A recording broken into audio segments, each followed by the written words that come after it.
أعوذ بالله من الشيطان الرجيم.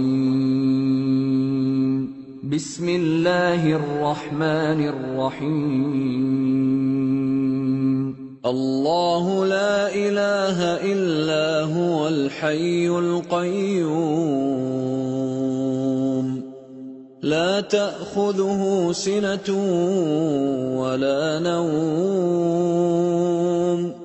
له ما في السماوات وما في الأرض من ذا الذي يشفع عنده إلا بإذنه يعلم ما بين أيديهم وما خلفهم ولا يحيطون بشيء من علمه إلا بما شاء وسع كرسيه السماوات والأرض ولا يئوده حفظهما وهو العلي العظيم.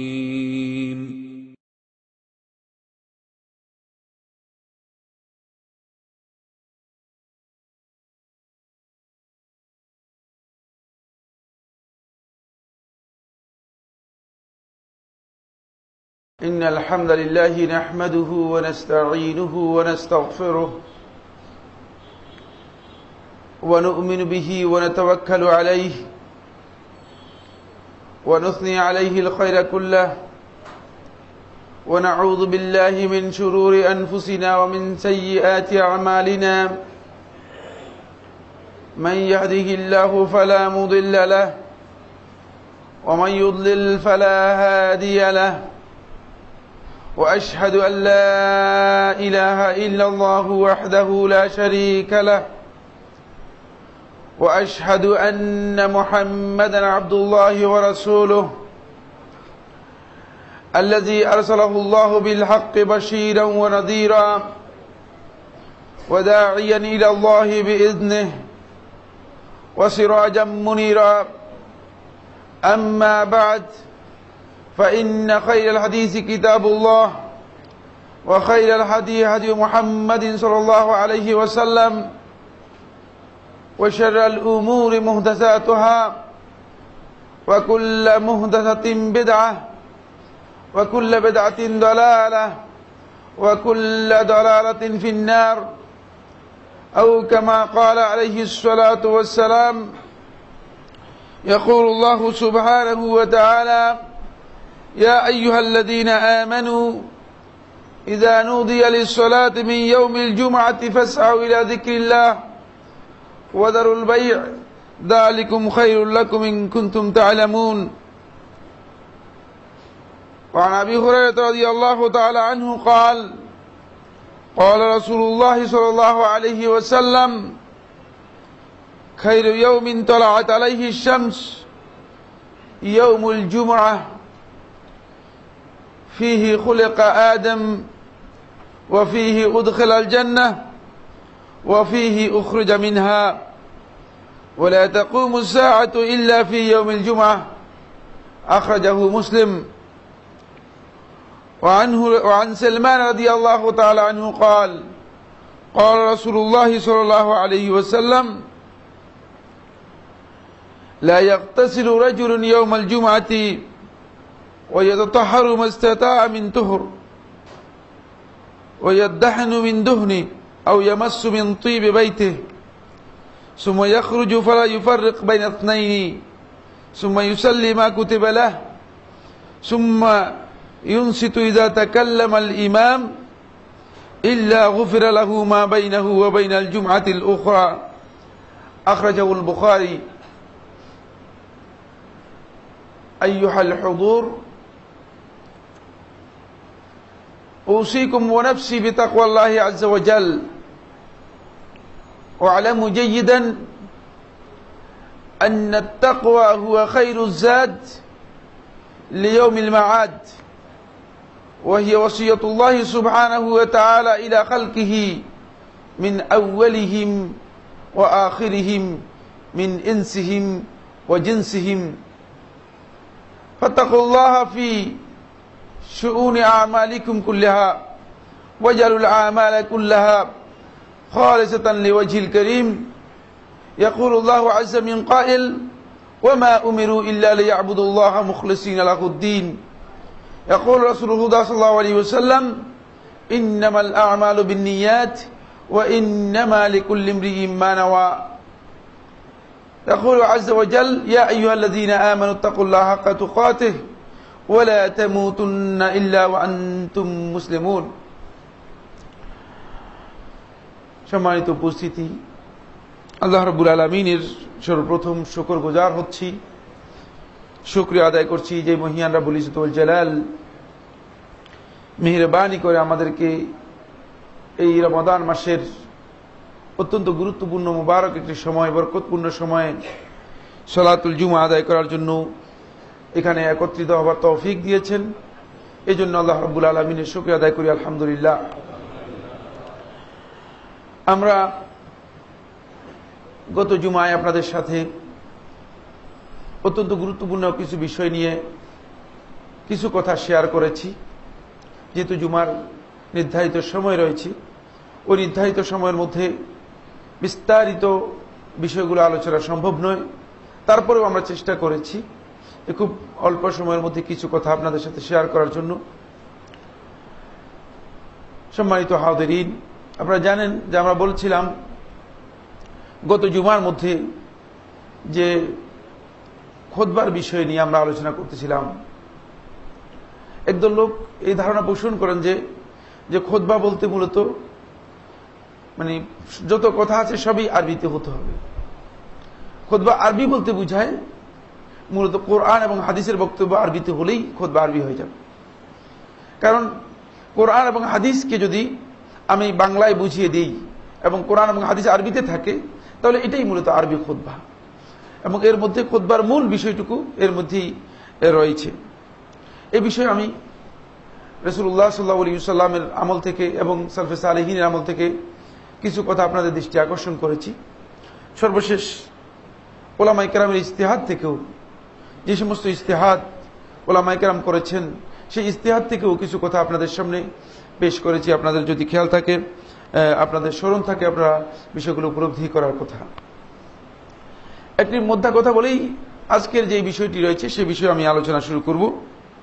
এক্ষেত্রে মোদ্দা কথা হচ্ছে সেটি হলো এই: রাসূলুল্লাহ সাল্লাল্লাহু আলাইহি ওয়াসাল্লাম মূলত জুমার এই দিনে যে খুতবার বিধান দিয়েছেন, এই বিধানের মূল বক্তব্যটুকু হচ্ছে, এর মূল উদ্দেশ্য হচ্ছে, খুতবা হচ্ছে মূলত হিয়াল মাউইযা, এটি হচ্ছে উপদেশ, যাতে করে এর খুতবা থেকে আমরা উপদেশ গ্রহণ করতে পারি। আর এই উপদেশ ততক্ষণ পর্যন্ত আমরা গ্রহণ করতে সক্ষম হব না যতক্ষণ পর্যন্ত উপদেশের ভাষা, উপদেশের বক্তব্য, যে উপদেশগুলো আমাকে দেয়া হচ্ছে সেগুলো যাতে আমি যতক্ষণ পর্যন্ত আমি উপলব্ধি করব না, বুঝবো না। এই জন্য এগুলো বুঝা অপরিহার্য। কোনো ভাই বা বন্ধু যদি এই বক্তব্যগুলো না বুঝেন, তাহলে বুঝতে হবে তিনি আসলে খুতবাই বুঝেন নাই, অথবা খুতবার এই ফায়দা বা মাকসাদ যে উদ্দেশ্য রয়েছে সেটি এর মাধ্যমে হাসিল হয়নি, এর মাধ্যমে তিনি লাভ করতে পারেননি। এরপর যে পয়েন্টটি আমরা আলোচনা করব সেটি হচ্ছে জুমার আজানের কিছু পয়েন্ট রয়েছে। এটিও একটু বিতর্কিত মাসআলা, বিতর্কিত বা দীর্ঘ আলোচিত একটি মাসআলা। যদিও এই আলোচনার মাধ্যমে বিস্তারিত আলোচনা মানে এই সময়ের মধ্যে সম্ভব নয়, কারণ এই প্রত্যেকটি পয়েন্টের উপর দীর্ঘ আলোচনা রয়েছে, দীর্ঘ বক্তব্য রয়েছে। তারপরেও শুধু দৃষ্টি আকর্ষণ করার জন্য বিষয়গুলো, যাতে বিভ্রান্তি আমাদের মধ্যে না থাকে, যাতে আমি স্পষ্ট হতে পারি যে কোরআন এবং হাদিসের দলিলের ভিত্তিতে মানে আমি যে কাজ করছি সেটি সহিহ এবং সঠিক, এটাই মূলত কোরআন এবং হাদিসের সাপোর্ট অনুযায়ী রয়েছে। এই বিষয়টি যাতে স্পষ্ট হয়, এই জন্য মূলত আপনাদেরকে দৃষ্টি আকর্ষণ করা। রাসূলুল্লাহ সাল্লাল্লাহু আলাইহি ওয়াসাল্লাম যখন জুমা চালু করেছেন তখন থেকে আরম্ভ করে রাসূলুল্লাহ সাল্লাল্লাহু আলাইহি ওয়াসাল্লামের জীবদ্দশায় তার তিরোধান পর্যন্ত মূলত জুমার আজান দেওয়া হতো। রাসূলুল্লাহ সাল্লাল্লাহু আলাইহি ওয়াসাল্লাম যখন মসজিদের জন্য বেরিয়ে আসতেন, জুমার জন্য যখন মসজিদে আসতেন, তখন রাসূলুল্লাহ সাল্লাল্লাহু আলাইহি ওয়াসাল্লাম বেরিয়ে আসার পরে যখন মিম্বরে উঠতেন, তখন জুমার আজান দেওয়া হতো। এবং জুমার এই আজান রাসূল সাল্লাল্লাহু আলাইহি ওয়াসাল্লামের সময় এভাবেই অব্যাহত ছিল। এই মর্মে রাসূলুল্লাহ সাল্লাল্লাহু আলাইহি ওয়াসাল্লামের যে হাদিসটি রয়েছে, এই হাদিসটির সমস্ত মানে বর্ণনাগুলোকে একসাথ করে আমি আপনাদের সামনে পেশ করব। সব বর্ণনা কিন্তু সহিহ বুখারীর মধ্যে আসেনি।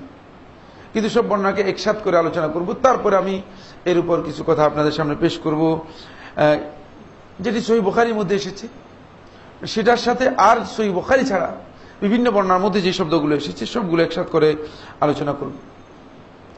ইবনে শিহাব জুহরি রাহমাতুল্লাহ আলাইহি বর্ণনা করেন, তিনি বলেন যে আখবারনি সাঈদ ইবনে ইয়াজিদ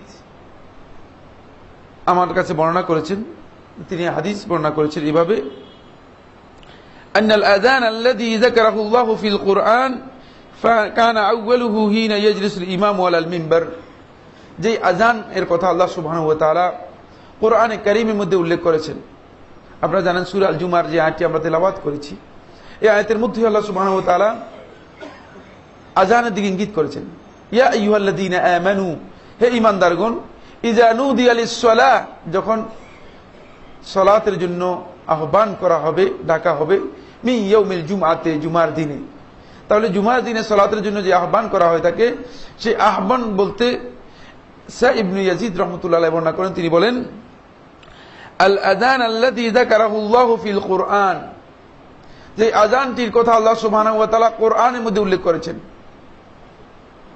সাঈদ ইবনে ইয়াজিদ রাদিয়াল্লাহু তাআলা বর্ণনা করতেছেন যে আযানের কথা কোরআনের মধ্যে উল্লেখ করা হয়েছে, সেটি হচ্ছে আন-নিদা লিয়াউমিল জুমআ, জুমার দিনের জন্য যে আহ্বান করা হয় তাকে যে আযান দেওয়া হয়েছে সেটি কানা আউয়ালুহু হিনা ইয়াজলিসুল ইমামু আলাল মিম্বার, এটি প্রথম এভাবেই ছিল, হিনা ইয়াজলিসুল ইমামু আলাল মিম্বার, যখন ইমাম মিম্বরে উঠতেন, মিম্বরে উঠে যখন ইমাম বসতেন তখন সেই আযান দেওয়া হতো।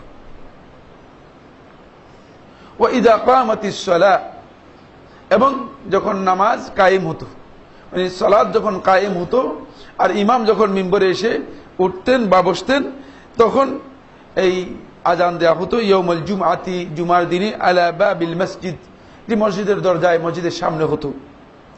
ফি আহাদিন নবী সাল্লাল্লাহু আলাইহি ওয়াসাল্লাম, নবী সাল্লাল্লাহু আলাইহি ওয়াসাল্লামের যুগে, ওয়া আবি বকর, আবু বকর রাদিয়াল্লাহু তাআলা আনহুর যুগে, ওয়া উমর রাদিয়াল্লাহু তাআলা আনহুর যুগে।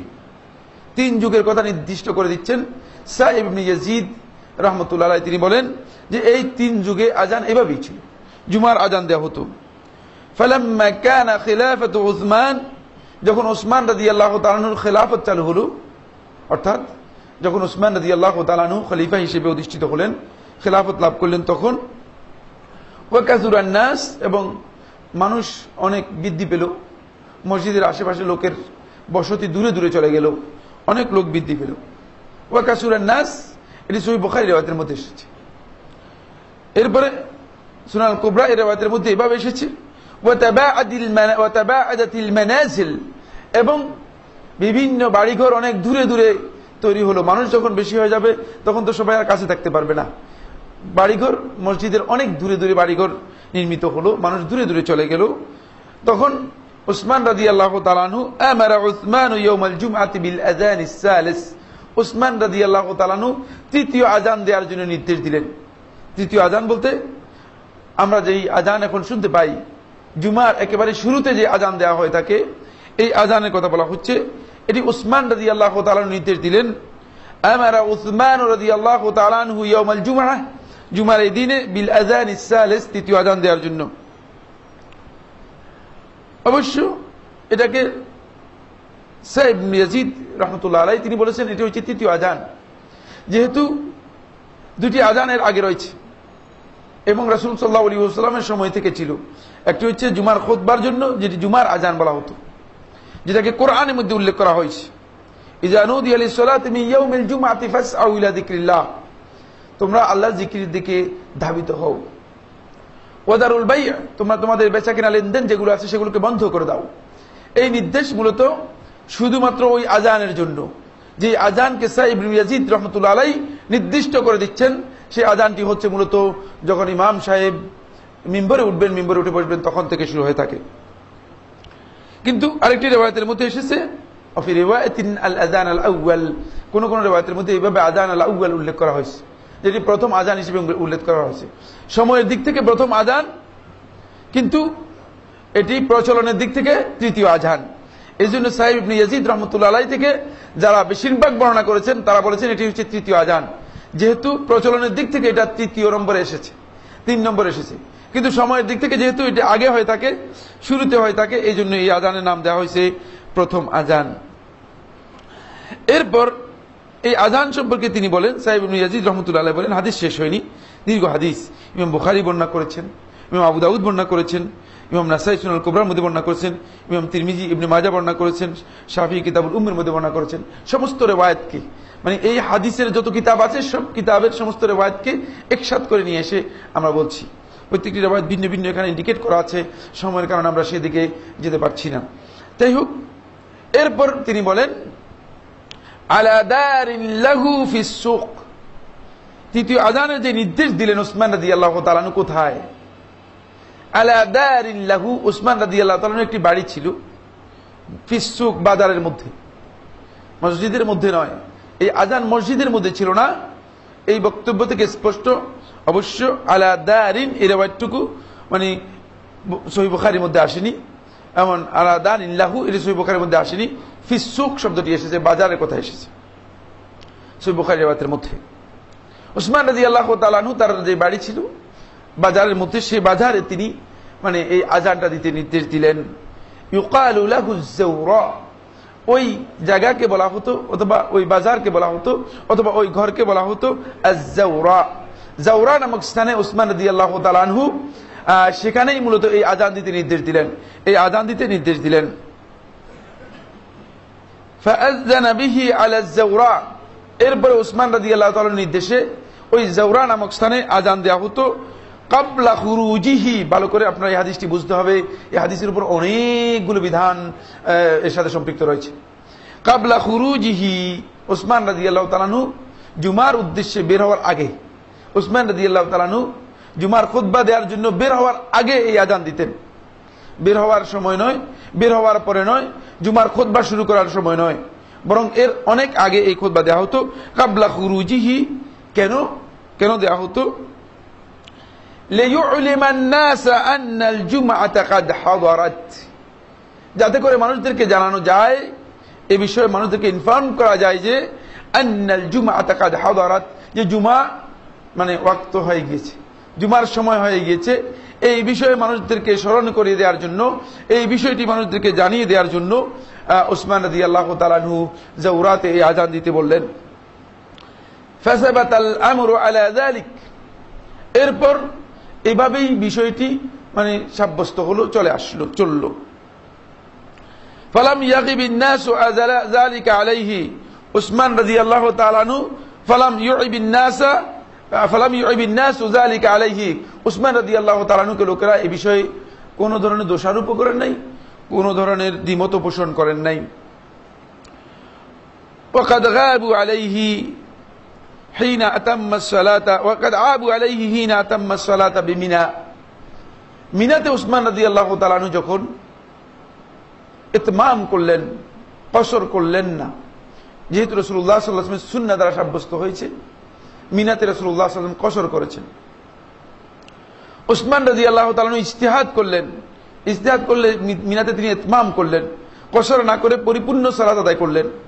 উসমান রাদিয়াল্লাহু তাআলা আনহুর এই কাজটাকে সাহাবীদের মধ্যে যারা ছিল উপস্থিত সবাই ইনকার করেছে। এই হাদিস থেকে সাঈদ ইবনে ইয়াজিদ রাহমাতুল্লাহ বুঝাতে চাচ্ছেন যে উসমান রাদিয়াল্লাহু তাআলা যে বৃত্তিটুকু করেছেন, এই বৃত্তির ব্যাপারে সাহাবীদের কোনো মন্তব্য পাওয়া যায়নি। সাহাবীরা এই বিষয় নিয়ে সাহাবীদের সরাসরি কোনো বক্তব্য বা মন্তব্য পাওয়া যায়নি। এবার আসুন, এখন আমরা যে বিষয়টি নিয়ে কথা বলবো, এই হাদিস থেকে আমাদের কাছে স্পষ্ট হচ্ছে যেটা, সেটা হলো এই যে আজানটি মূলত এখন প্রথম আজান হিসেবে বিবেচিত হচ্ছে, যেটাকে সাঈদ ইবনে ইয়াজিদ রাহমাতুল্লাহ আলাইহি হাদিসের মধ্যে তৃতীয় আজান হিসেবে উল্লেখ করেছেন। সেটা প্রথম আজান নাম দেন অথবা তৃতীয় আজান নাম দেন, যেটি মূলত একেবারে এই ওয়াক্তের শুরুতে দেওয়া হয়ে থাকে। এই আজানটুকু রাসূলুল্লাহ সাল্লাল্লাহু আলাইহি ওয়াসাল্লামের যুগে এবং আবু বকর রাদিয়াল্লাহু তাআলা আনহুর যুগে, ওমর ইবনে খাত্তাব রাদিয়াল্লাহু তাআলার যুগে কখনো ছিল না। এই বিষয়ে কোন যুগে কোন আলেম দ্বিমত পোষণ করেছেন আমার জানা নেই, যেহেতু একেবারে স্পষ্ট বক্তব্য সহিহ বুখারী সহ হাদিসের যতগুলো কিতাব রয়েছে, হাদিসের যতগুলো বর্ণনা রয়েছে, প্রত্যেকটি বর্ণনার মধ্যে এই বিষয়টি স্পষ্টভাবে এসেছে। সুতরাং এই আজানটুকু রাসূল সাল্লাল্লাহু আলাইহি ওয়াসাল্লামের সময় ছিল না। এটি প্রথম বিষয়টি সাব্যস্ত হয়েছে। দ্বিতীয় যে বিষয়টি সাব্যস্ত হয়েছে সেটি হলো এই,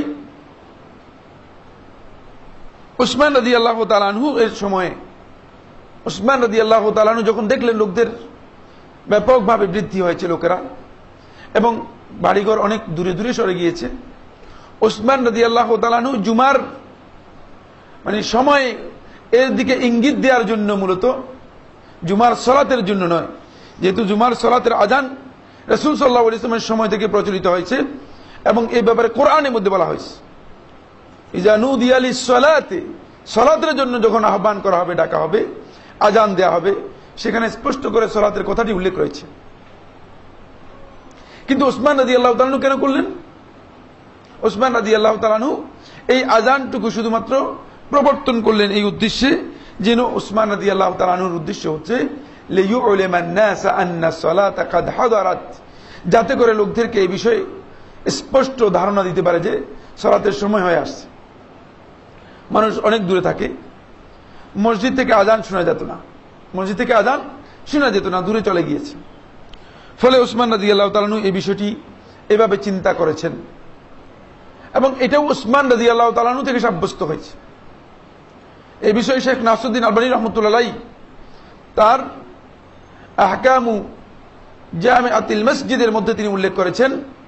শেখ নাসরুদ্দিন আলবানী রাহমাতুল্লাহ আলাইহি বলেন যে আতা ইবনে আবি রাবাহ রাহমাতুল্লাহ আলাইহি যে উসমান রাদিয়াল্লাহু তাআলা যেই আযানটি প্রচলন করেছেন এই ব্যাপারে ইনকার করেছেন, বলেছেন যে না, এটা উসমান রাদিয়াল্লাহু তাআলা করেনি, বরং মুআবিয়া রাদিয়াল্লাহু তাআলা করেছেন। বরং পরবর্তী যুগে কেউ কেউ এই ধারণা পোষণ করেছেন বা এই কথা বলেছেন, এই বক্তব্য দিয়েছেন যে এটি হিশাম ইবনে আব্দুল মালিক রাহমাতুল্লাহ আলাইহি করেছেন। দুটি বক্তব্যই গলত। মূলত সহিহ সুন্নাহ দ্বারা সাব্যস্ত হয়েছে যে এটা উসমান রাদিয়াল্লাহু তাআলা করেছেন। আর আপনারা জানেন সবাই যে উসমান রাদিয়াল্লাহু তাআলা আল্লাহ রাসূল সাল্লাল্লাহু আলাইহি ওয়াসাল্লামের অত্যন্ত কাছের মানুষদের মধ্যে একজন, বরং রাসূলুল্লাহ সাল্লাল্লাহু আলাইহি ওয়াসাল্লামের দুই কন্যাকে বিয়ে করেছেন। এটি হলো রাসূলুল্লাহ সাল্লাল্লাহু আলাইহি ওয়াসাল্লামের সাথে তার সরাসরি সম্পর্কের বিষয়। আর সবচেয়ে নিবিড় সম্পর্ক হচ্ছে এই, উসমান রাদিয়াল্লাহু তাআলাকে রাসূলুল্লাহ সাল্লাল্লাহু আলাইহি ওয়াসাল্লাম কোন এক দিনে এভাবে বলে দিয়েছেন যে উসমান, তোমার এই আমলের কারণে আল্লাহ রাব্বুল আলামিন তোমাকে জান্নাতের সুসংবাদ দিয়ে দিয়েছে।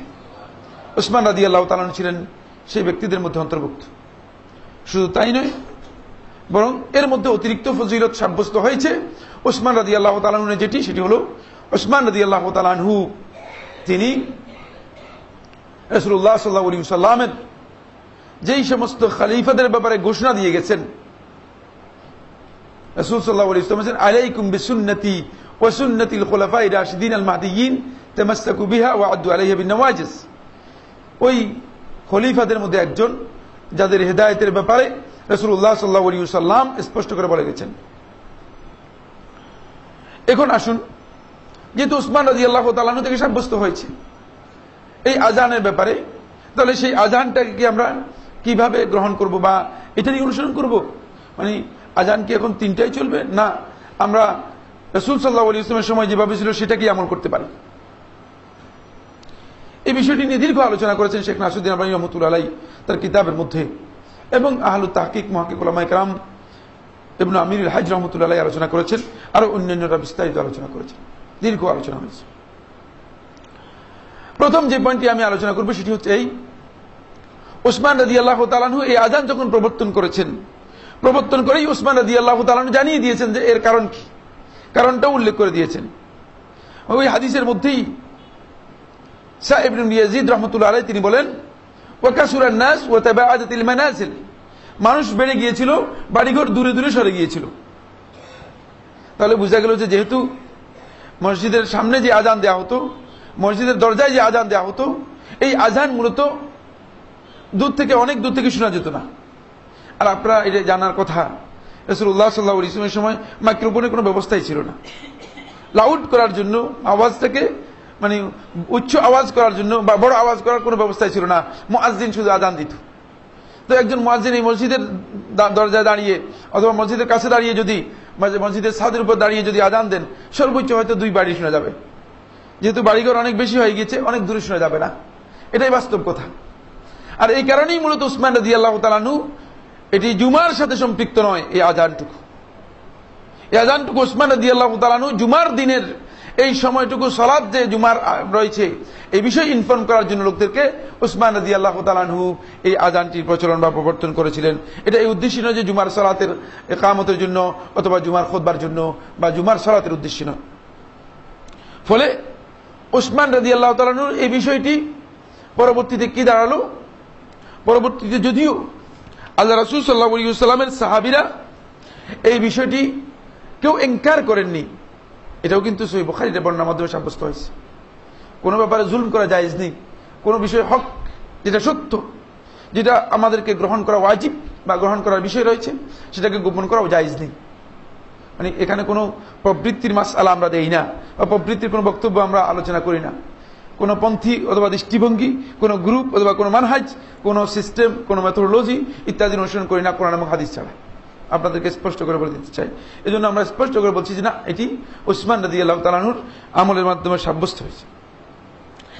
যদিও উসমান রাদিয়াল্লাহু তাআলা আমলের মাধ্যমে সাব্যস্ত হয়, সাহাবীরা কেউ ইনকার না করে, কিন্তু ইমাম কুরতুবী রাহমাতুল্লাহ বর্ণনা করেছেন আলী ইবনে আবি তালিব রাদিয়াল্লাহু তাআলা থেকে, তিনি বলেন আলী রাদিয়াল্লাহু তাআলা যখন কুফাতে খেলাফত প্রতিষ্ঠা করলেন, কুফাতে যখন খেলাফত প্রতিষ্ঠা করলেন, আলী রাদিয়াল্লাহু তাআলা কানা ইয়াকতাসিরু আলা সুন্নাহ, আলী রাদিয়াল্লাহু তাআলা শুধু সুন্নাহর উপর অনুসরণ করতেন। উসমান রাদিয়াল্লাহু তাআলা যেই আযানটি বৃদ্ধি করেছেন আলী রাদিয়াল্লাহু তাআলার সময়, সেই আযানকে তিনি আর চালু রাখেননি।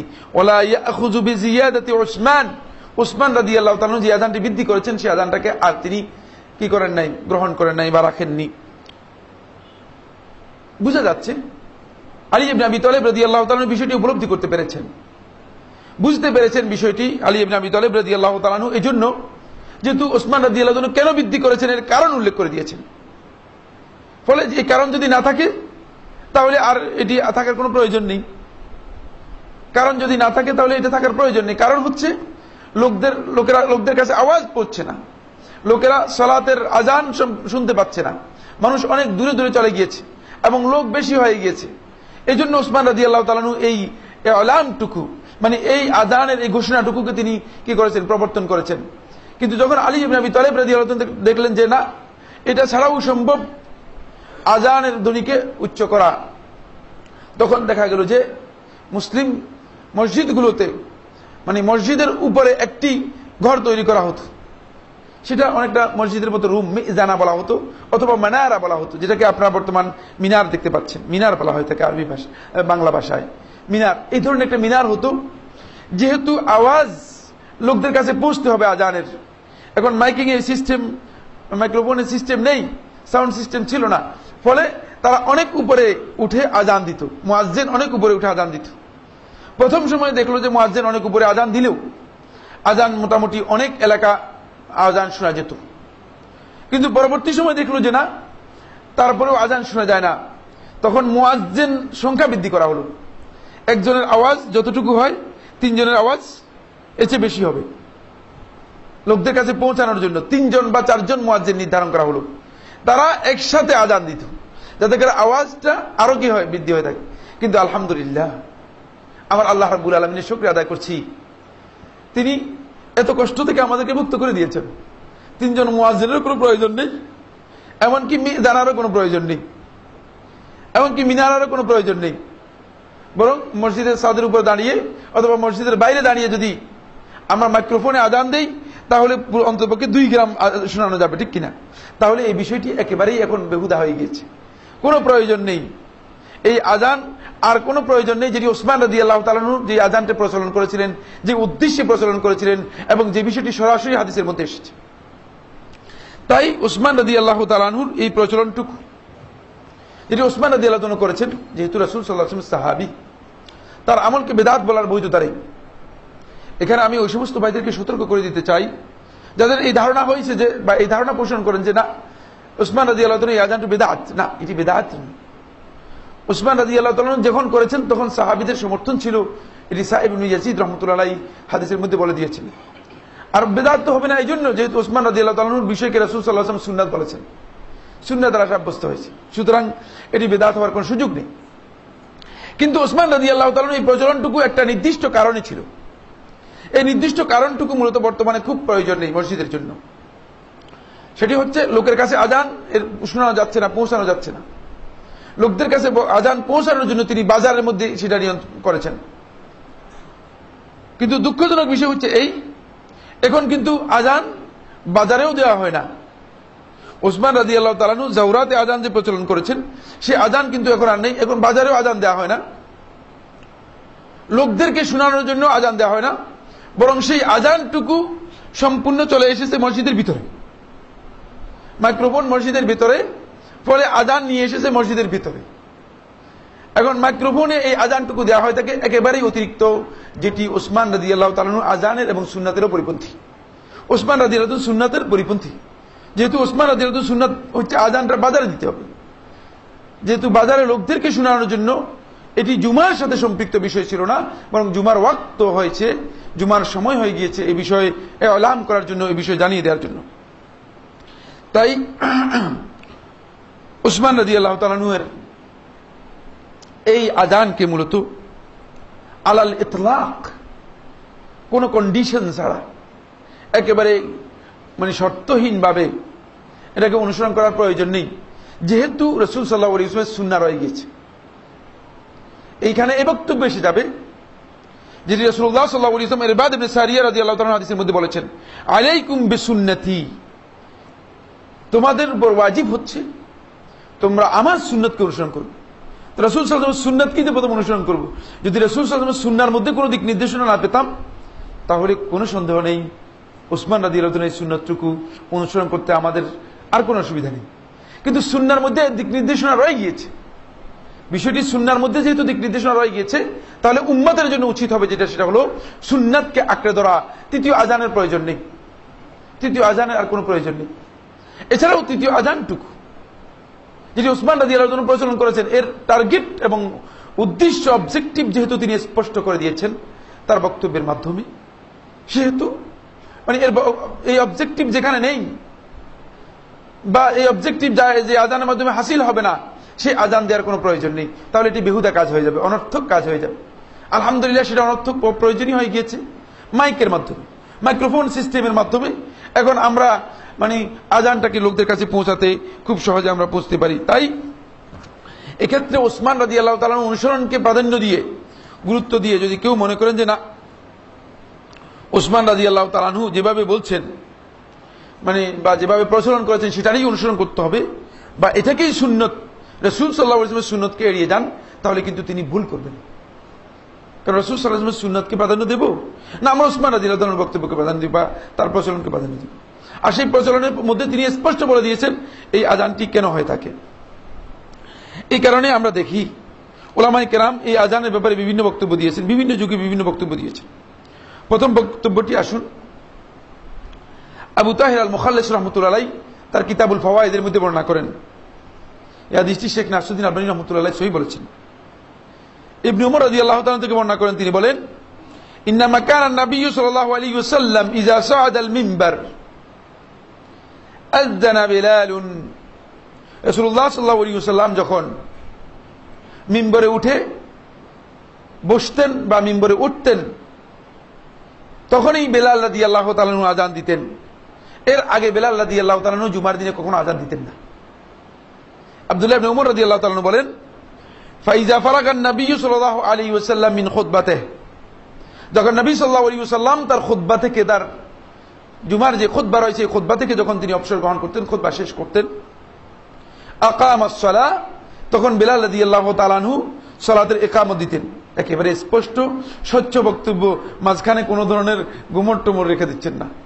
তারপরে এরপরে আব্দুল্লাহ ইবনে উমর রাদিয়াল্লাহু তাআলা বলেন, ওয়াল আযানুল আউয়ালু বিদআতুন, আব্দুল্লাহ ইবনে উমর রাদিয়াল্লাহু তাআলা বলেন, আর প্রথম যে আযানটি এটি হচ্ছে বিদআত। বিদআত শব্দটি আব্দুল্লাহ ইবনে উমর রাদিয়াল্লাহু তাআলা ব্যবহার করেছেন এই জন্য, যেহেতু এটি রাসূল সাল্লাল্লাহু আলাইহি ওয়াসাল্লামের সময় ছিল না, নতুন বুঝানোর জন্য। আপনারা এটা হয়তো মনে করতে পারেন যে আব্দুল্লাহ ইবনে উমর রাদিয়াল্লাহু তাআলা বিদআত বলেছেন, এখন আপনি বলতেছেন আমরা বিদআত বলবো না কেন? হ্যাঁ, আব্দুল্লাহ ইবনে উমর রাদিয়াল্লাহু তাআলা আনহু বিদআত এজন্য বলেছেন যে এটি নতুন ভাবে কি হয়েছে, চালু হয়েছে, যেহেতু উসমান ইবনে আফফান রাদিয়াল্লাহু তাআলা নতুন ভাবে চালু করেছেন, এজন্য এটাকে বিদআত বলেছেন। সাহাবীরা কখনো কখনো বিদআত বলতে শাব্দিক অর্থে বিদআত যেটাকে বোঝায় সেটি ব্যবহার করতেন। যেমন উমর ইবনুল খাত্তাব রাদিয়াল্লাহু তাআলা আনহু সহিহ বুখারী riwayat-এর মধ্যে এসেছে, উমর ইবনুল খাত্তাব রাদিয়াল্লাহু তাআলা আনহু যখন একদিন এসে দেখলেন উবাই ইবনে কাব রাদিয়াল্লাহু তাআলা আনহু মসজিদুন নবী সাল্লাল্লাহু আলাইহি ওয়াসাল্লামে নবী সাল্লাল্লাহু আলাইহি ওয়াসাল্লামের মসজিদের মধ্যে তারাবিহের সালাত আদায় করতেছেন জামাতের মধ্যে, জামাতে সবাইকে নিয়ে। দেখে খুব খুশি হলেন ওমর রাদিয়াল্লাহু তাআলা আনহু এবং বললেন, নি'মাতিল বিদআতু হাযিহি, কত উত্তম বিদআত না এটি, খুব ভালো বিদআত। বিদআত কেন বলেছেন? যেহেতু এই কাজটি অর্গানাইজড হয়েছে পরে, রাসূল সাল্লাল্লাহু আলাইহি ওয়াসাল্লামের আমলে এইভাবে প্রচলন ছিল না, প্রচলনটি পরে হয়েছে, এটাকে বোঝানোর জন্য শাব্দিক অর্থে বিদআত শব্দটি ব্যবহার করেছেন। আব্দুল্লাহ ইবনে উমর রাদিয়াল্লাহু তাআলা ঠিক একই শাব্দিক অর্থে মূলত এটাকে বিদআত হিসেবে উল্লেখ করেছেন, যেহেতু এটি রাসূলুল্লাহ সাল্লাল্লাহু আলাইহি ওয়াসাল্লামের সাহাবীদের আমলে ছিল না। এটা হলো প্রথম দলিল। দ্বিতীয় নম্বর যে বিষয়টি সেটা হলো এই, রাসূলুল্লাহ সাল্লাল্লাহু আলাইহি ওয়াসাল্লামের আমল যেহেতু এভাবে সাব্যস্ত হয়নি, ফলে উলামায়ে কেরাম এই বক্তব্যকে, উসমান রাদিয়াল্লাহু তাআলা আনহু এর প্রচলনটাকে উলামায়ে কেরাম এইভাবে আখ্যায়িত করেছেন, শাব্দিক অর্থে মুহদাস অথবা বিদআত শব্দ ব্যবহার করেছেন। এটি একাধিক আলেমের বক্তব্যের মাধ্যমে সাব্যস্ত হয়েছে। আপনি দেখুন, ইমাম মাওয়ারদি রাহমাতুল্লাহ আলাইহি হাওয়িয়ের মধ্যে উল্লেখ করেছেন এবং তিনি তার আরো একাধিক কিতাবের মধ্যে উল্লেখ করেছেন। তিনি বলেন, আম্মাল আযানুল আউয়ালু ফামুহদাস, প্রথম যে আযানটি ফামুহদাসুন, এটি নতুন আবিষ্কৃত।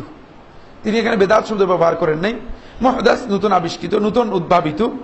ফাআলাহু উসমান রাদিয়াল্লাহু তাআলা আনহু, উসমান রাদিয়াল্লাহু তাআলা আনহু করেছেন। কেন? লিয়াতাআহাবা আন-নাসু লিহুদুরিল খুতবাতি ইনদা ইত্তিসাইল মাদিনাতি ওয়া কাসরাতি আহলিহা।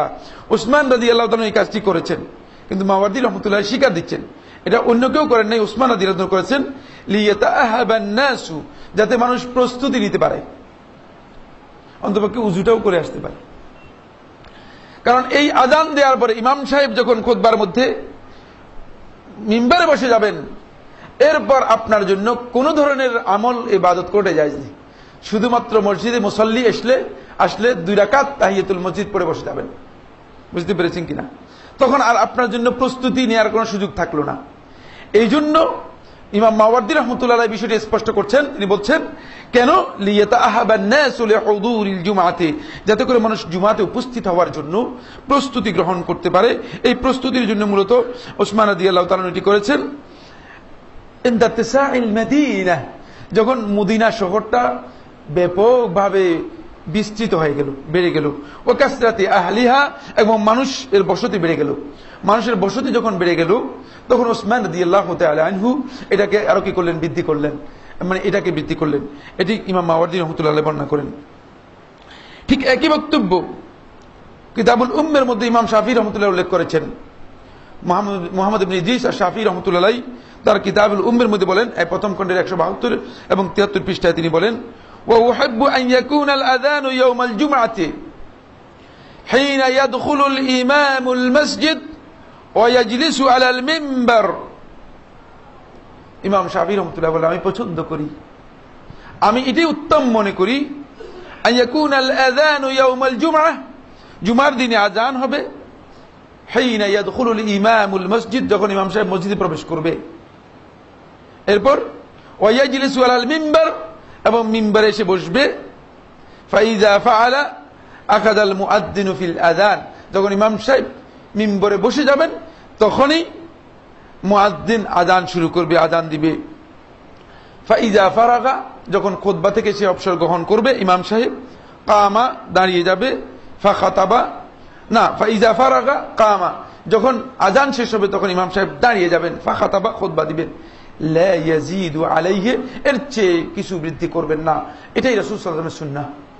এটাকেই রাসূল সাল্লাল্লাহু আলাইহি ওয়াসাল্লামের সুন্নাহ হিসেবে ইমাম শাফিঈ রাহমাতুল্লাহ আলাইহি উল্লেখ করেছেন যে এটাই রাসূলুল্লাহ সাল্লাল্লাহু আলাইহি ওয়াসাল্লামের সুন্নাহ। তাই আমরা যদি দেখি যে রাসূলুল্লাহ সাল্লাল্লাহু আলাইহি ওয়াসাল্লামের আযানের বিষয়টি, তাহলে এই বিষয়ে আমাদের কাছে স্পষ্ট হবে যে রাসূলুল্লাহ সাল্লাল্লাহু আলাইহি ওয়াসাল্লাম মূলত আযান দিয়েছেন একটি, এবং এটাই রাসূলুল্লাহ সাল্লাল্লাহু আলাইহি ওয়াসাল্লামের আযানের সুন্নাহ তরিকা। তাই বর্তমানে উসমান রাদিয়াল্লাহু তাআলা এই আযানের আদৌ কি প্রয়োজন আছে কিনা, এটাকে যদি আমরা একটু গবেষণা করি তাহলে দেখব না, উসমান রাদিয়াল্লাহু তাআলা আনহু যে আযানটি প্রচলন করেছেন, এটি যদিও বেদাত না হয়ে থাকে, যেহেতু এটার উদ্দেশ্য এই নয় যে মানে জুমার সালাতের জন্য আযান দিচ্ছেন লোকদেরকে প্রস্তুতি গ্রহণ করার জন্য, জুমার ওয়াক্ত হয়ে গিয়েছে এই ইঙ্গিত দেওয়ার জন্য, যদি এমনটি হয়ে থাকে, এই আজানটুকু কেউ যদি বাজারে দেয় অথবা কেউ যদি বাহিরে দেয়, তাহলে জুমার দিনে এটি মূলত সুন্নাহ পরিপন্থী নয়। কিন্তু জুমার সালাতের জন্য জুমার দিনে রাসূল সাল্লাল্লাহু আলাইহি ওয়াসাল্লামের সুন্নাহ যেটি, সেটি হলো রাসূলুল্লাহ সাল্লাল্লাহু আলাইহি ওয়াসাল্লামের সুন্নাহ অনুযায়ী মানে আজান জুমার ইমাম সাহেব যখন খতিব যখন মিম্বরে বসবেন তখনই মূলত আজান দিতে হবে, এবং সেটাই হচ্ছে মূলত আল আযানুল মুহাম্মাদি, মুহাম্মদ সাল্লাল্লাহু আলাইহি ওয়াসাল্লামের প্রচলিত আজান। এটাই হচ্ছে আজানুস সুন্নাহ, সুন্নাহর আজান, এবং সুন্নাহর এই আজানটাই রাসূলুল্লাহ সাল্লাল্লাহু আলাইহি ওয়াসাল্লাম দিতেন। এক্ষেত্রে বর্তমান অবস্থা আমরা যেটা দেখতে পাচ্ছি সেটা হলো এই মসজিদগুলোতে যেহেতু আলহামদুলিল্লাহ মাইক্রোফোনের ব্যবস্থা হয়েছে, মাইক্রোফোনের মাধ্যমে আজানকে প্রচার করা হচ্ছে, সুতরাং এই বিষয়টি আরো সহজ হয়ে গিয়েছে। সেখানে অতিরিক্ত মুয়াজ্জিনের প্রয়োজন নেই, অতিরিক্ত জানার প্রয়োজন নেই, আজান ঘরের প্রয়োজন নেই, অথবা আজানের জন্য মিনারের প্রয়োজন নেই, আজানকে পৌঁছানোর জন্য এগুলো কিছু করার দরকার নেই। কারণ উসমান রাদিয়াল্লাহু তাআলা আনহুর সময় যদি এই মাইক্রোফোনের ব্যবস্থা থাকতো, তাহলে উসমান রাদিয়াল্লাহু তাআলা আনহু, শেখ নাসিরউদ্দিন আলবানী রাহমাতুল্লাহ বলেন, উসমান রাদিয়াল্লাহু তাআলা আনহু আদৌ তিনি এই আজানের নির্দেশ দিতেন না। কারণ তিনি জানতেন যে আজান লোকদের কাছে যখন পৌঁছে, তাহলে আজান পৌঁছলেই লোকেরা জুমার জন্য উপস্থিত হবে। সেই ক্ষেত্রে উসমান রাদিয়াল্লাহু তাআলা আনহু আদৌ নতুন আজানের প্রবর্তন করতেন না। এবার যে বিষয়টি এর সাথে সংশ্লিষ্ট সেটা একটু ইঙ্গিত দিব। ইঙ্গিত দিয়ে আমি অত্যন্ত গুরুত্বপূর্ণ আরেকটি পয়েন্টে চেষ্টা করব সময় আরেকটি পয়েন্টে অগ্রসর হওয়ার জন্য। দ্বিতীয় যে বিষয়টি সেটা হলো এই উসমান রাদিয়াল্লাহু তাআলা আনহুর যে আজানটি, এই আজানটাকে অনেকেই শেষে গ্রহণ করেছেন, এবং এই তৃতীয় আজান যেটা, এটাই প্রথম আজান হিসেবে আমাদের সমাজের মধ্যে ব্যাপকভাবে প্রচলন বা প্রচলিত হয়েছে। যদিও আমরা বলেছি উসমান রাদিয়াল্লাহু তাআলা আনহু আযানটি দিয়েছেন মূলত বাজারের মধ্যে, তাহলে বাজারের মধ্যেই দেওয়াটা হচ্ছে এটার সুন্নাত তরিকা, এটা মসজিদের ভিতরে নয়। বা মসজিদে ইমাম সাহেব খুতবার জন্য যখন দাঁড়াবেন তখন, যেহেতু আগে একটা আজান তৈরি করেছে, ওই আজানটাকে এস্টাবলিশ করার জন্য একদল লোক রাসূল সাল্লাল্লাহু আলাইহি ওয়াসাল্লামের সুন্নাহকে পরিহার করে নিয়ে আসে। এখানে একটা বিভ্রাট বা বিভ্রান্তি তৈরি হয়েছে, এটি খুবই ইম্পর্টেন্ট। সেটা হলো এই ওই আগের আজানটাকে এস্টাবলিশ করার জন্য একদল লোক মনে করেছে যে আগের আজানটা মসজিদের বাইরে হবে, অথবা মসজিদের মিনারে হবে, অথবা মসজিদের মেজানার মধ্যে হবে, আর পরের যে আজানটা সেই আজানটা হবে ইমাম সাহেবের সামনে। ফলে ইমাম সাহেব যখন খতিব সাহেব যখন আসেন, তখন খতিব সাহেবের সামনে বরাবর সামনে দাঁড়িয়ে খতিব সাহেবের সামনে তিনি আজান দেওয়া শুরু করেন। ফলে রাসূলুল্লাহ সাল্লাল্লাহু আলাইহি ওয়াসাল্লামের সুন্নাহকে কিন্তু অ্যাভয়েড করা হলো অন্যভাবে। উসমান রাদিয়াল্লাহু তাআলা আজান যদি আপনি অনুসরণ করেন কোনো অসুবিধা নেই। আমি বলেছি যে উসমান রাদিয়াল্লাহু তাআলার সুন্নাহ, যদিও রাসূলুল্লাহ সাল্লাল্লাহু আলাইহি ওয়াসাল্লামের সুন্নাহ আহাক্কু আন ইত্তাবা বিহা, রাসূলুল্লাহ সাল্লাল্লাহু আলাইহি ওয়াসাল্লামের সুন্নাহ অনুসরণ করা সবচেয়ে বেশি গুরুত্বপূর্ণ আমাদের কাছে। আর রাসূলুল্লাহ সাল্লাল্লাহু আলাইহি ওয়াসাল্লামের সুন্নাহ যেখানে রয়ে গেছে, সেখানে আপনি উসমান রাদিয়াল্লাহু তাআলার সুন্নাহ তলাশ করার দরকার কি? আর উসমান রাদিয়াল্লাহু তাআলা বিষয়টি স্পষ্ট করে দিয়েছেন আমাদের কাছে, বিষয়টি বর্ণনার মাধ্যমে স্পষ্ট হয়ে গেছে, কোন মানে আন্দাজ বা অনুমানের উপর নয়, কেউ ইজতিহাদ করে বের করেন নাই, বরং এটি বর্ণনার মাধ্যমে সাব্যস্ত হয়েছে। কিন্তু এখন যেটা হয়েছে সেটা হলো এই একটি বিষয় আমরা দেখতে পাচ্ছি, সেটা হলো উসমান রাদিয়াল্লাহু তাআলা যে আজানটি চালু করেছেন, সেই আজানটিকে এস্টাবলিশ করার জন্য রাসূলুল্লাহ সাল্লাল্লাহু আলাইহি ওয়াসাল্লামের আজানটাকে কি করা হচ্ছে, স্থানান্তরিত করে দিয়েছে। রাসূল সাল্লাল্লাহু আলাইহি ওয়াসাল্লামের আজানটাকে স্থান পরিবর্তন করে দিয়েছে। ফলে রাসূলুল্লাহ সাল্লাল্লাহু আলাইহি ওয়াসাল্লামের এই আজান দেওয়া হয় থাকে ইমাম সাহেব যখন আসেন, ইমাম সাহেবের সামনে। আদৌ কি কোনো তাহকিকের মধ্যে এটাকে সমর্থন করা হয়েছে কিনা, আদৌ কি উসমান ইবনে আফফান রাদিয়াল্লাহু তাআলা এই কাজ করেছেন কিনা? না। প্রথম কথা হচ্ছে এই কাজটি উসমান রাদিয়াল্লাহু তাআলা করেননি, অথবা রাসূলুল্লাহ সাল্লাল্লাহু আলাইহি ওয়াসাল্লামের সাহাবীদের কোন সাহাবীর আমল দ্বারা সাব্যস্ত হয়নি এই কাজটি। রাসূলুল্লাহ সাল্লাল্লাহু আলাইহি ওয়াসাল্লাম তো করেনই নি, রাসূলুল্লাহ সাল্লাল্লাহু আলাইহি ওয়াসাল্লামের সাহাবীদের কারো আমলের মাধ্যমে এই কাজটি সাব্যস্ত হয়নি। বরং ইবনে আব্দুল বার রাহমাতুল্লাহ আলাইহি ইমাম মালিক রাহমাতুল্লাহ আলাইহি থেকে বর্ণনা করেন ইস্তিআবের মধ্যে, তিনি বলেন ইন্নাল আযানা বাইনা ইয়াদাইল ইমাম লাইসা মিনাল আমরিল কাদীম। ইমাম মালিক রাহমাতুল্লাহর বক্তব্যের মধ্যে সৌন্দর্য দেখেন, সৌন্দর্যটা খুবই গুরুত্বপূর্ণ, ঠিকই বলেছেন। ইন্নাল আযানা বাইনা ইয়াদাইল ইমাম, ইমামের সামনে এসে আযান দেয়া, লাইসা মিনাল আমরিল কাদীম, আমাদের কাছে পরিচিত পুরাতন যে সমস্ত বিষয় আছে এর মধ্যে একটি নয়। একথা বলেন না, যে এটা বেদাত, সরাসরি বলেন না। কেন বলেন নাই? যে এটা আসলে সাব্যস্ত হয় নাই। সাব্যস্ত না হলে এটা তোমরা কি সেটা বুঝতে পারবে। এই ইবনে আব্দুল বার রাহমাতুল্লাহ বলতেছেন আই আন্নাহু বিদআহ, তিনি এটাই বুঝাতে চেয়েছেন যে এটি বেদাত, এটি আসলে ঠিক না। কারণ ইমাম সাহেবের সামনে এসে যে আযান যে প্রক্রিয়া দিচ্ছেন এটি রাসূল সাল্লাল্লাহু আলাইহি ওয়াসাল্লামের সুন্নাহ অথবা কোন সাহাবীর সুন্নাহ দ্বারা সাব্যস্ত হয়নি। এই বিষয়ে শুধু ইমাম মালিক রাহমাতুল্লাহ বলেছেন না। আসুন ফিকহুল হানাফির মধ্যে যদি যাই, যেহেতু আমরা এই সমাজের লোকেরা বেশিরভাগই হানাফি মাযহাবের অনুসরণ করে থাকি, উলামায়ে কেরামদেরকে আমি সম্মান করি এবং তাদেরকে আমি বিনয়ের সাথে অনুরোধ করি যে আপনারা কোরআন হাদিস পড়ুন, উলামায়ে কেরামের বক্তব্য পড়ুন, ফিকহের কিতাবগুলো পড়ুন, স্টাডি করুন, সময় পড়ালেখার মধ্যে লাগান। তাহলে দেখবেন যে আলো যখন এসে যাবে অন্ধকার দূর হয়ে যাবে। যে বিষয় সম্পর্কে আমার জানা নেই সেটা অন্ধকার, আমার কাছে যখন আলো এসে যাবে তখন আমার কাছে অন্ধকার দূর হয়ে যাবে। ইবনে আবিদিন রাহমাতুল্লাহ তার হাসিয়ার মধ্যে প্রথম খণ্ডের 362 পৃষ্ঠায় এই বিষয়ে উল্লেখ করেছেন। ইবনে আবিদিন রাহমাতুল্লাহ তার হাসিয়ার মধ্যে প্রথম খণ্ডের 362 পৃষ্ঠায় উল্লেখ করেছেন। ইবনে আবিদিন, যেটাকে ফতোয়ায়ে শামী বলা হয় তাকে ফিকহুল হানাফিতে, ইবনে আমির হাজ রাহমাতুল্লাহ আলাইহি তিনি তার মাদখালের মধ্যে দ্বিতীয় খণ্ডের 208 নম্বর পৃষ্ঠায় তিনি উল্লেখ করেছেন। এই বিষয় সম্পর্কে স্পষ্ট করে তিনি জানিয়েছেন। ইমাম শাতিবী রাহমাতুল্লাহ আলাইহি ইতিসামের দ্বিতীয় খণ্ডের 246-48 পৃষ্ঠায় এই বিষয়ে উল্লেখ করেছেন। তিনি বলেন, ইবনে রুশদ আল জাদ থেকে বর্ণনা করতেছেন। ইবনে রুশদ আল জাদ হচ্ছেন মানে কুরতুবার সবচেয়ে কর্ডোবা বর্তমান যে রয়েছে কর্ডোবার সবচেয়ে বড় ইমামদের মধ্যে একজন ছিলেন, মালিকি মাযহাবের বড় ইমামদের মধ্যে একজন। ইবনে রুশদ রাহমাতুল্লাহ তিনি বর্ণনা করেন, আল আযানু বাইনা ইয়াদাইল ইমাম ফিল জুমআতি মাকরুহ, যে ইমামের সামনে এসে জুমার দিনে আযান দেওয়ার বিষয়টি মাকরুহ। মাকরুহ বলতে অপছন্দনীয় বোঝাচ্ছেন। এরপরে তিনি তালিল করে দিচ্ছেন, হোয়াই মাকরুহ, কেন, কি কারণে সেটি মাকরুহ হবে। বললেন লিআন্নাহু মুহদাস, কারণ এটি নতুন আবিষ্কৃত, এটি নতুনভাবে উদ্ভাবিত। ওয়া আউয়ালু মান আহদাসাহু হিশাম ইবনে আব্দুল মালিক, সর্বপ্রথম এই জিনিসটাকে আবিষ্কার করেছে, ইহদাস করেছে, প্রবর্তন করেছে, নতুন করে প্রচলন বা চালু করেছে, সেটি হচ্ছে হিশাম ইবনে আব্দুল মালিক রাহমাতুল্লাহ আলাইহি। فإنه نقل الأذان الذي كان بالزوراء إلى المشرفة। হিশাম ইবনে আব্দুল মালিক রাহমাতুল্লাহ আলাইহি তিনি আল আযান আল্লাযী কানা ফি যাওরা, উসমান রাদিয়াল্লাহু তাআলার সময় যাওরাতে যে আযান দেয়া হতো এই আযানটাকে তিনি ট্রান্সফার করলেন, স্থানান্তরিত করলেন ইলাল মাশরাফাতে, আযান মানে মিনারে উঠাই নিলেন। বলেন যে এটা মিনার থেকে হবে, মিনারে উঠাই নিলেন। ওয়ানাকাল আল আযান আল্লাযী কানা বিল মাশরাফাতি বাইনা ইয়াদাইহি, আর যেই আযানটুকু মিনার থেকে হতো, যে আযানটুকু বাহির থেকে হতো, মানে জুমার খুতবার জন্য খতিব আসার পরে এই আযানটাকে বললেন যে এটা আমার সামনে নিয়ে আসো, এটা বাইনা ইয়াদাইহি, তার সামনে নিয়ে আসলেন। ওয়া তালাহু আলা যালিকা মিন বা'দিহি মিনাল খুলাফা ইলা জামানিনা, এরপরে মানে তার এই অনুসরণ করেই অনেক লোককে দেখা গেল যে এই বিষয়ে অনুসরণ শুরু করলো।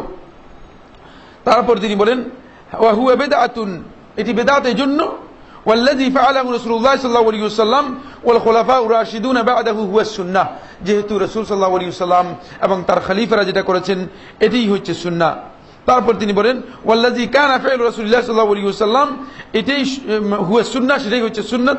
ওয়া মা ক্বালাহু ইবনে হাবিব أن الأذان عند صعود الإمام على المنبر كان باقيا في زمان عثمان رضي الله تعالى عنه موافق لما نقله أرباب النقل الصحيح وأن عثمان لم يزد على ما كان قبله।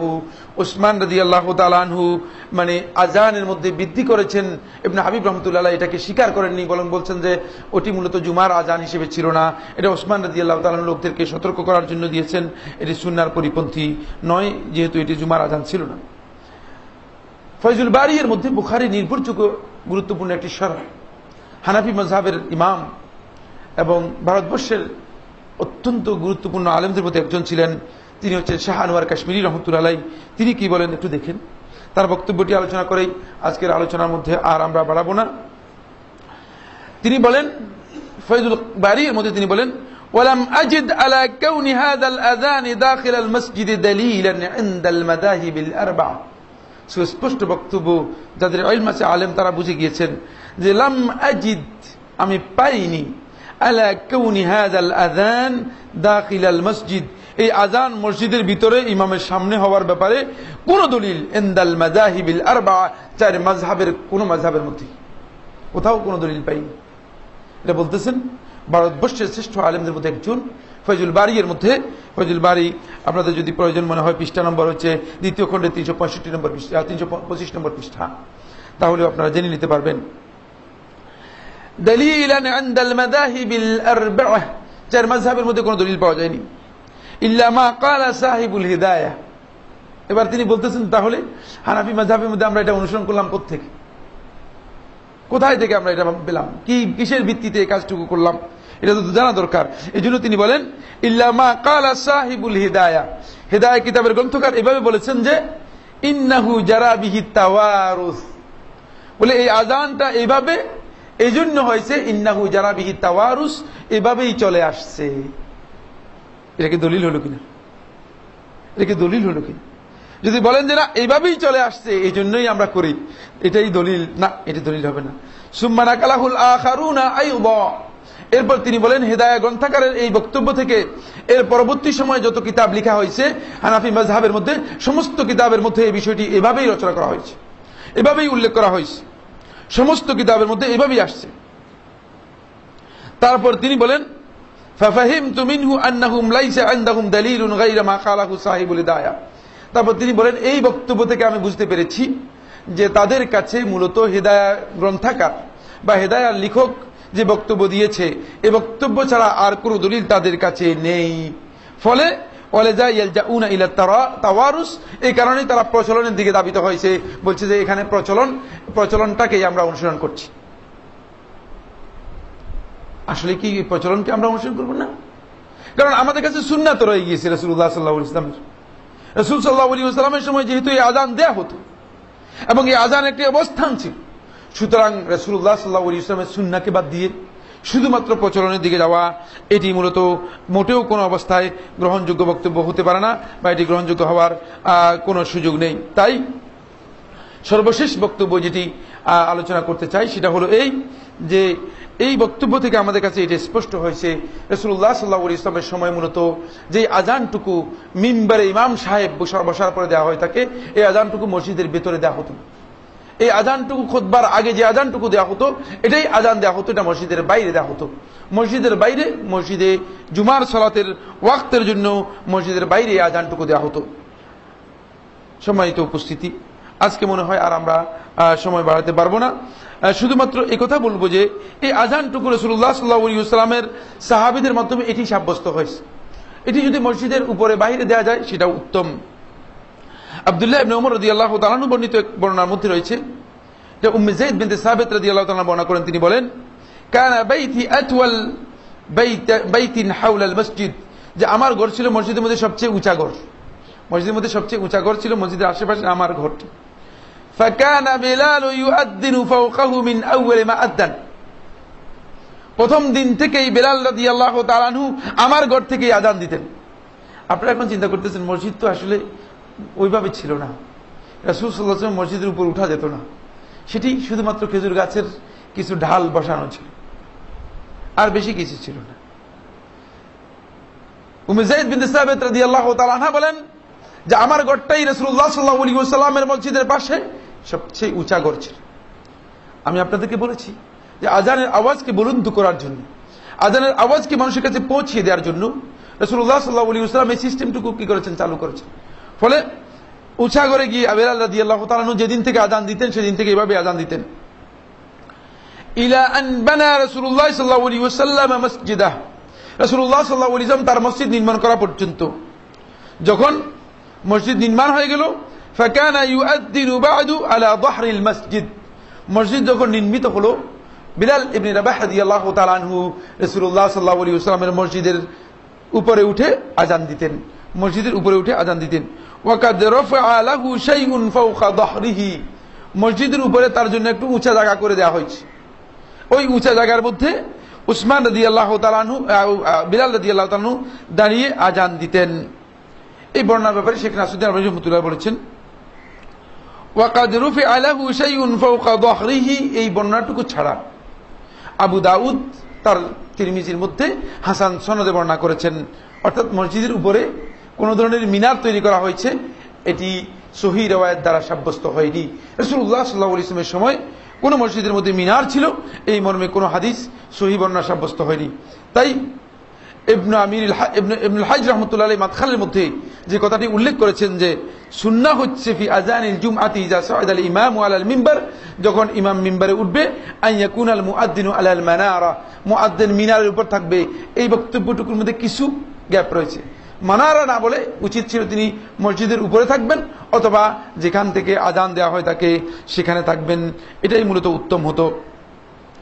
এই কথাগুলোর মূল বক্তব্য যেটি সেটি হচ্ছে এই, রাসূলুল্লাহ সাল্লাল্লাহু আলাইহি ওয়াসাল্লাম যেহেতু আজান রাসূলুল্লাহ সাল্লাল্লাহু আলাইহি ওয়াসাল্লামের সময় প্রচলিত ছিল, যেহেতু সুন্নাহ তরিকা রাসূলুল্লাহ সাল্লাল্লাহু আলাইহি ওয়াসাল্লাম আমাদেরকে জানিয়ে দিয়েছেন, সুতরাং সুন্নাহ তরিকা হচ্ছে ইমাম সাহেব যখন খুতবার জন্য আসবেন, মিম্বারে বসবেন, তখন ইমাম সাহেবের আগমনের পরে খুতবা দেওয়া হবে। এটাই প্রথম আজান, এটাই দ্বিতীয় আজান, এটাই ইযা নুদিয়া লিস-সালাতি মিন ইয়াউমিল জুমআতি, জুমার দিনের আজান। এটাই রাসূলুল্লাহ সাল্লাল্লাহু আলাইহি ওয়াসাল্লামের সুন্নাহ দ্বারা সাব্যস্ত হয়েছে এবং সেই আজানটুকু মসজিদের ভিতরে হবে না, মসজিদের বাইরে হবে। এই আজান দেওয়ার পরে রাসূলুল্লাহ সাল্লাল্লাহু আলাইহি ওয়াসাল্লাম হাদিসের মধ্যে বলেছেন, যখন ইমাম সাহেব এই আজান দেওয়ার পরে যখন খুতবা শুরু করে দেবেন, তখন আল্লাহ রাব্বুল আলামিনের পক্ষ থেকে ফেরেশতারা যারা দরজার মধ্যে দাঁড়িয়ে আছে তারা নাম লিস্ট করতেছেন।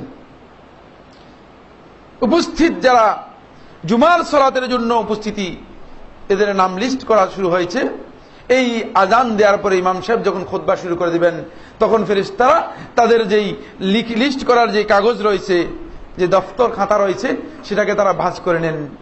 আর লিস্টেড হবে না কেউ, আর কারো লিস্ট সেখানে হবে না, এরা আর হাজিরি পাবে না।